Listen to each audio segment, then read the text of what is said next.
আসসালামু আলাইকুম। আজকে আমরা শিখব কিভাবে এসে পর্সা থেকে অংশ হিস্সা বের করা যায়। অংশ হিস্সা বের করার জন্য আমি প্রথমে এখানে একটা পর্সা নিয়ে নিছি। তো পর্সায় দেখতে পাচ্ছেন যে এখানে লেখা জবেদ আলী 2 আনা, পিং আলী আহমেদ, সিরাজ 13 ঘন্টা 1 করা 1 ক্রান্তি। আসলে আমরা এসে পর্সায় হিসাব করার সময় আগে আমাদের এই সংখ্যাগুলো চিনতে হবে। এই যে সংখ্যাগুলো দেওয়া আছে এই সংখ্যাগুলো আগে চিনতে হবে। আর এই পর্সার অপর পেজে দেখতে পাচ্ছেন যে জমির দাগ নাম্বার দেওয়া আছে 10 দাগ, তারপর দাগের মোট পরিমাণ, তারপর শতাংশ।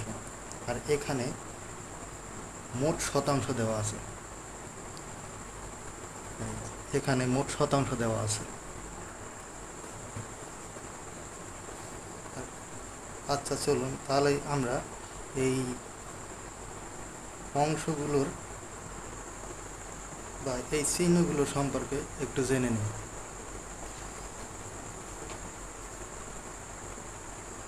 এখানে দেখতেই পাচ্ছেন প্রথমে আছে আনা, গন্ডা, করা, ক্রান্তি, তিল। এই পর্সা সম্পর্কে জানতে হলে প্রথমেই আমাদের জানতে হবে এই আনা সম্পর্কে। আমরা যেভাবে যোগ বিয়োগ করতে গেলে 1, 2, 3, 4, 100 পর্যন্ত এরকম গুনতে থাকি আর এগুলো চিনে থাকি।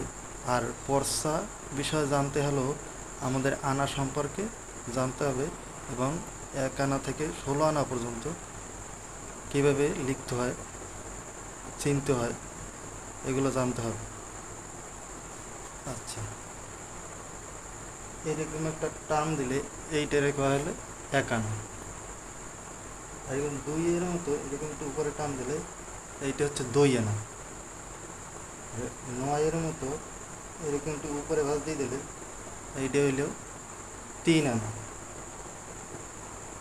আর এরকম একটা খাড়া দাগ দিয়ে দিলে এইটা হচ্ছে 4 আনা।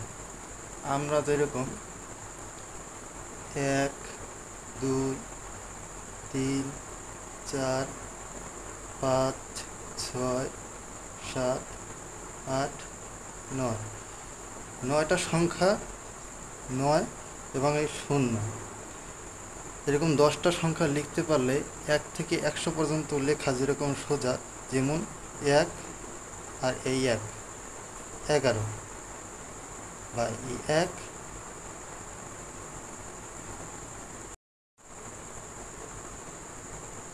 এই 0 10, 0, 1, 2 এরকম সংখ্যাতে যেরকম 100 পর্যন্ত লিখতে পারি, তেমন এই 4টা সংখ্যা দ্বারা এই 1 আনা, 2 আনা, 3 আনা, 4 আনা, এই 4 আনা দিয়ে আমরা 16 আনা পর্যন্ত লিখতে পারব। যেমন এখানে 5 আনার ক্ষেত্রে 4 আর এই উপরের 1 আনা যদি এখানে আনি, এটা হচ্ছে 5 আনা। তারপর আবার 6 আনা লিখতে গেলে এই 4 আনা আর এই 2 আনা যদি যোগ করি তাহলে এই 6 আনা। তারপর 7 আনা লিখতে গেলে এই 4 আনা আর এই 3 আনা, এই হলো 7 আনা। 8 আনা লিখতে গেলে এই 4 আনা আর এই 4 আনা, 8 আনা। তারপর 9 আনা, 4, 4, 8 আর এই উপরের 1 আনা, এই 9 আনা। তারপর 10 আনা, 4, 4, 8 আর এই 2, 10। তারপর 11 আনা, 4, 4, 8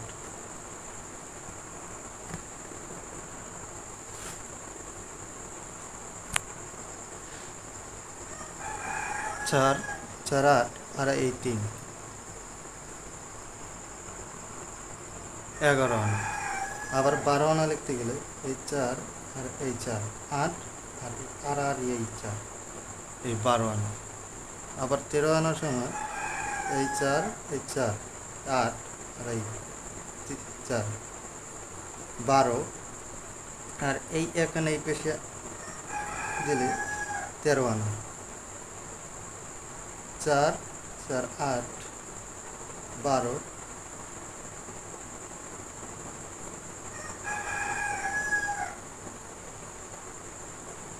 এই 14 আনা, আবার এই 4 8 আর এই 4 12, আর এই 3 আনা, এই 15 আনা। আর 16 আনার সময় একটু ভিন্ন। 16 আনার সময় এক লেখা নিচে একটা টান দিলে এই হলো 16 আনা, বা এটার নাম হচ্ছে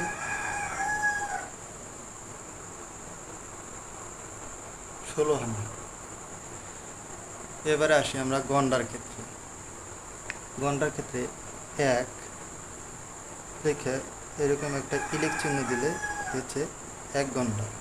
এরকম 2 লেখা এরকম হচ্ছে ইলেক চিহ্ন দিলে এটা 2 গন্ডা। আবার এরকম 3 লেখা এরকম একটা ইলেক চিহ্ন দিলে এটা 3 গন্ডা। 4 লেখা একটা ইলেক চিহ্ন দিলে এটা 4 গন্ডা। এরকম করে 19 লেখা একটা ইলেক চিহ্ন দিলে 19 গন্ডা। এরকম 19 পর্যন্ত আছে। আবার 20 যে সময় লিখি 20 গন্ডা কোনো সময় হয় না, কারণ 20 গন্ডা হইলে সে সময় 1 আনা হয়ে যায়। যেমন আমরা 1 পয়সা, 2 পয়সা, 3 পয়সা এরকম করে যদি আমরা হিসাব করি, তাইলে যেহেতু 100 পয়সায় যে সময় হয় তখন আর 100 পয়সা থাকে না, 1 টাকা হয়ে যায়। সেরকম এখানে 20 গন্ডা, 20 গন্ডা যে সময় হয় সেই সময় আর 20 গন্ডা থাকে না, এখানে 1 আনা হয়ে যায়। এখন আমরা আসি করার ক্ষেত্রে। করার ক্ষেত্রে এরকম একটা খাড়া দাগ দিলে এইটার নাম হচ্ছে 1 করা। আবার এরকম 2টা খাড়া দাগ দিলে হচ্ছে এটার নাম 2 করা। আবার এরকম 2টা আর এই একটা 3টে খাড়া দাগ দিলে এইটার নাম হচ্ছে 3 করা। আর 4 করা সময় 4 করা থাকে না, 4 করায় 1 গন্ডা হয়ে যায়, তখন আর 4 করা থাকে না। করা সব সময় 3 করা পর্যন্ত। তারপর আসি ক্রান্তির ক্ষেত্রে। ক্রান্তি এরকম একটা আড়াআড়ি দাগ দিলে এটা হচ্ছে 1 ক্রান্তি। আবার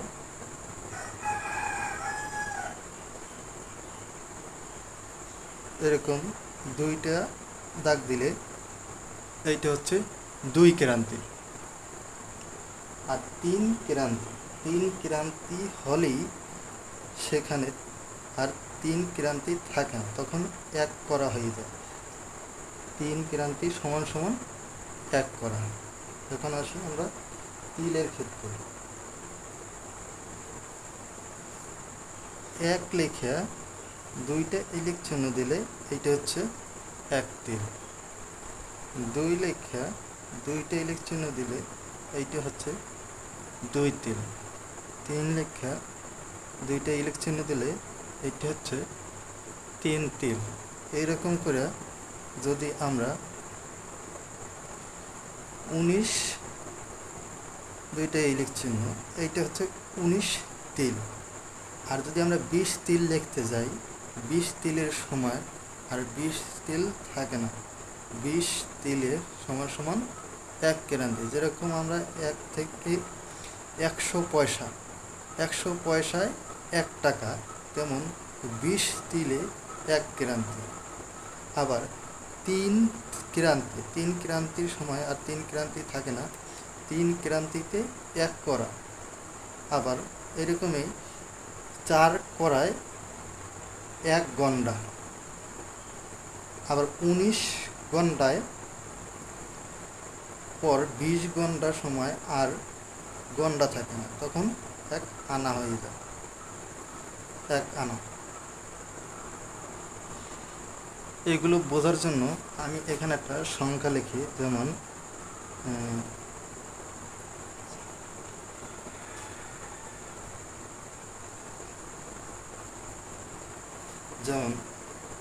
এখানে আমরা দেখতে পাচ্ছি একটা সংখ্যা লিখছি। তো এখানে আমরা এই প্রথমে আমরা এই 4 আনা আর এই 1 আনা, কত 5 আনা, 4 আর 5 আনা।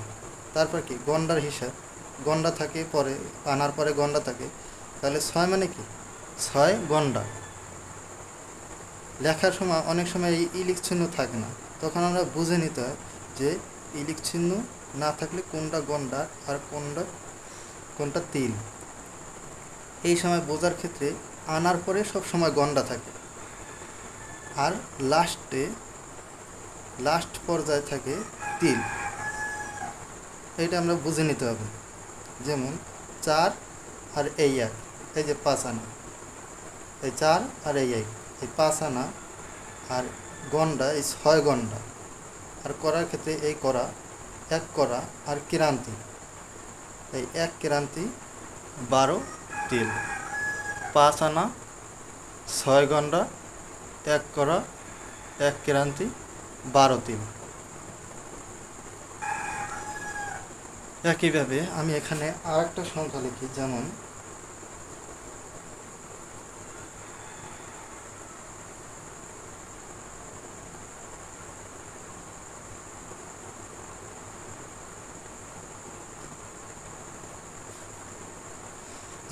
এখানে কীরকম দেখেন,